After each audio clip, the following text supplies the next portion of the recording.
Hi, I'm Bryn, and this is Caitlin. She is a special education teacher at the Graham Academy. We're going to be opening up our discussion today just to talk a little bit about classroom management. According to Mariposa Education, classroom management is creating an environment where students can feel secure and confident in their types of learning. Caitlin, why don't you tell me your views about classroom management as you've seen over the years at the Graham Academy? Pros, cons? I think classroom management really starts with communication with both students and your staff, as well as just rapport with your students and your staff as well. You can't really work together if you don't know what they like or what they don't like, and how they communicate and how they work together. And then knowing in groups who's going to work the best together and who might not work the best together. So like if you have a student that's really struggling, but you have another student that is doing well on something, pair them together. Pair them together so they could lift each other up in their strengths and weaknesses. Okay, now when you talk about communication, do you think, or have you been in that situation where you have staff in your room that you don't get along with or that you butt heads with? And how does that kind of play a role in how your classroom functions? Well, it doesn't, and that happens a lot. And I think that either go one of two ways. Either you communicate together and try to come to an agreement to disagree and just have different opinions, but know that you're there for the kids, or to figure out a way to maybe move to another classroom to support where you could better support somewhere else. But being able to recognize that we're all human and we make mistakes, and showing that to the kids as well. Yeah, no, I get you. There's been several staff that I've had in my classroom that just they don't mesh well, and once you have them in your room and there's no way of getting on the same page or reconciling, it's very difficult to be in a classroom, especially all day long, and have to deal with that particular person. And some people just never will be able to work together because they just don't have the same views, and that's okay. But as adults and professionals, we have to recognize that that's okay. Yeah. And show that to the kids too, because they're not always going to get along and they don't have to be best friends. True. And that's a great thing with modeling. Like in my classroom, my TA and I, we get along very well, and my students see the bond and the thing that we have together, that we communicate and all that kind of stuff. But if I had somebody in here that was like, oh my gosh, why wasn't she listening? That kind of thing.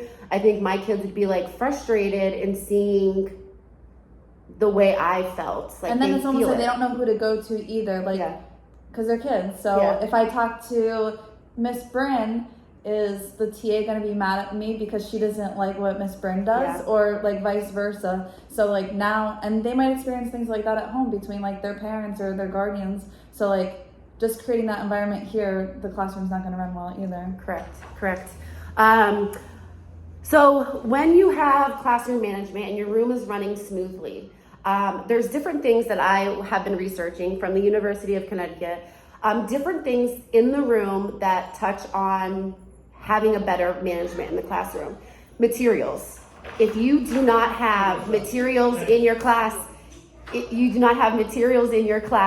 that are ready for the lesson or are ready for the day, how does that affect your learning or your teaching if you're not? Well, what teaching is going on if you don't know what you're doing that day? Very true. So that's why lesson plans, having things printed, making sure that you have all the materials that you need, whether they're in your classroom or the school, or you bring them in from home, making sure that they're there, because you're gonna spend more time looking for those materials than you are teaching, actually doing anything with them. Correct. How about your instruction? If you have students in your class that like to are very like antsy, very like to get out of their seat, do you think you should be doing the stand in front of the class and teach the kids, or should you be moving around and getting the kids out? Like, how do you do your teaching? Well, I think that's why like center-based learning is so important too. Like the kids to keep them rotating throughout the classroom and making sure that like they're hitting different things within a certain time frame, whether that's 10, 15, 20 minutes. They're moving around the classroom, and then also just having differential like seating. If a student likes to do work on the floor, let them lay on the floor. Wherever they're doing their work at, as long as it's getting done, it doesn't make a difference in the work that they're doing. That's exactly how I feel. Like I have a carpet in my room now, and if my kids want to sit there and do their work, so be it. It's their spot and they're getting their work done. And yeah, I have a big chair to sit in and it's the most uncomfortable thing. I hate it. So I'm going to go sit in some place that I feel the most comfortable and I can be successful in. I've also had students that like worked better just walking up and down the hallway with the paper like in their hand and just telling me like the work then. Whatever gets them to be able to learn, meet the student where they're at then. No, that's good. How about the layout of your room? Does that play a part in your classroom management? Like, do you think you position things in a specific way to help manage your class?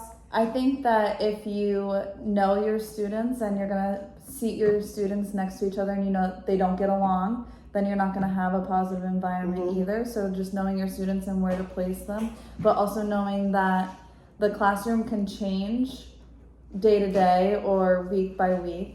And just being open to those changes and not set in a certain way. Sometimes you need desks, sometimes you need tables, sometimes you don't need any furniture at all and you're gonna start doing like floor-based stuff and then just have like little areas for them to go to, whatever's gonna work best for you and your environment and your kids. True. I always have like my quiet area and that this year it's a lot smaller than what my normal areas used to be because the kids, what I noticed last year was when they needed that calm down time or that break time, they weren't utilizing the carpet. They weren't utilizing the calm down tools. Right. They wanted the rocking chair. They just wanted the chair to have them. And that's what we did. We just kept it by itself in its own little space. Yeah. And then having that big area up there, like less clutter and like something that like our boss and stuff here always says is less is more. Right. And if you have tons of stuff around your room, there's risks of things getting ruined, all that kind of stuff. But if you teach your kids to appreciate this kind of stuff, it actually works out for you. Right. How about the policies and procedures in your classroom? Like, are they the same school-wide? Do your kids understand them? How do you showcase? So typically, like we have our school-wide expectations and then everyone has their own set classroom expectations. It's actually funny because something that I want to do this year is I'm implementing a lot of like classroom-led things. So I'm trying to teach my students a lot of independence over items like pencils. I bought lavatory passes for them to have something tangible to carry and then like get a case cash when they get that back. So it's something that they're taking responsibility for. They're going to take ownership of that and care about those things so that it could transfer elsewhere. So when they come back, I'm gonna have set rules that like I'm thinking of for those things, but I also want their feedback on it because they're not going to care what I put in place if they don't have an active place in setting those rules either. I also think that's a great idea for you to do that because no other class in this building does that. So it's like different for them. So they'll be excited for that because you're setting something up, or maybe even if you had to pilot it and say like this, we're going to pilot this and we're the pilot class and see how this goes.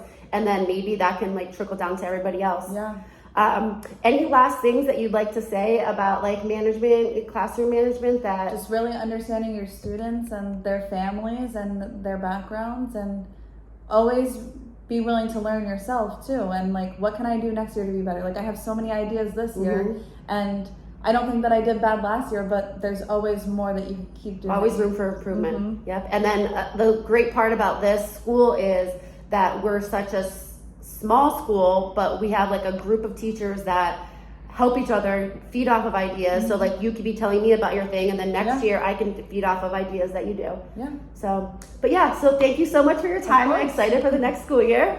Thanks, Caitlin.